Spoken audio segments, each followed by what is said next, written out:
Sa number 5, pag-issue sa bagong back chip cards, may delay pero pwede sa gihapon maka-avail bisan wala ang card. Ini ang ginpasalig ni back chip focal person kag secretary to the mayor, Martigo. Patag niya, may delay lang sa pag-print sang bagong cards kay si Mayor Greg Gasataya na ang signatory. Pero sa pihak sini suno sa iya, padayon nga magamit ang cards nga gin-issue sa idalom sang termino ni Mayor Albi Benitez.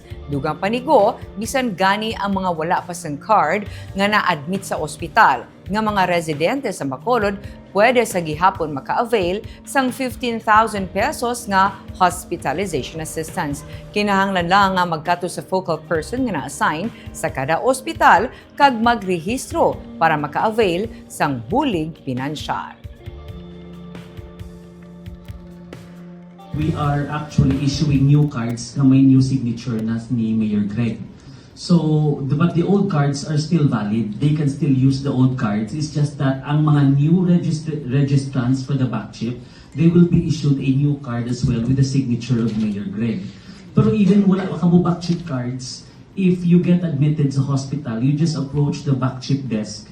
Pwede ka mo i-register dayon yan. Even without the cards, you can still avail of back chip.